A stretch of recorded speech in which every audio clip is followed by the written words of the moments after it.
আমরা দুই মন্ত্রণালয় থেকে যেসব সেবা দিয়ে থাকি, মাঠ পর্যায়ে যারা সাধারণ জনগণ আছেন, আপনারা সেবা গ্রহীতা, তারা এটাকে কিভাবে দেখছেন, আপনাদের আমাদের সেবাটা আপনাদের কাছে কতটুকু জনবান্ধব মনে হচ্ছে, কতটুকু হয়রানি মুক্ত মনে হচ্ছে, সেটা আমরা আপনাদের থেকে জানবো।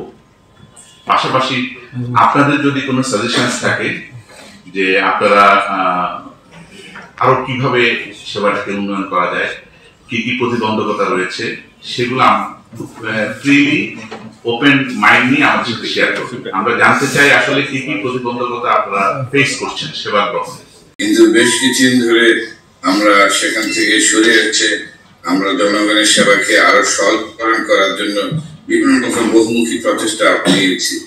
সেই জন্য আমরা নতুনভাবে আপনার যে নিখুঁত সেবা থেকে আমরা সফটওয়্যার ভিত্তিক সেকেন্ড জেনারেশন সেবা আমরা চালু করতে যাচ্ছি। যা আমাদের উদ্দেশ্য হবে 1-1.5 ঘন্টা হয়তো আমরা কাজ করবো।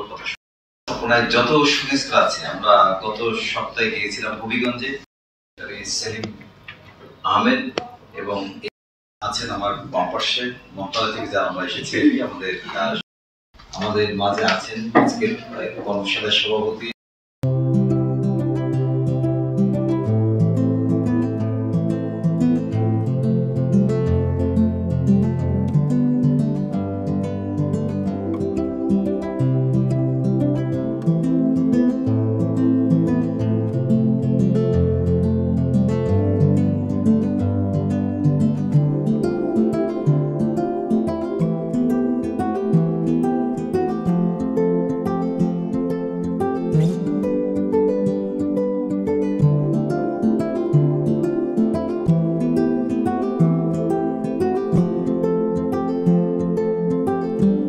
নগদের সর্বোচ্চ বার 167 টাকা রিচার্জে পাবেন 1 লাখ টাকা পুরস্কার। আরও আছে প্রতি সপ্তাহে পুরস্কার ও ক্যাশব্যাক।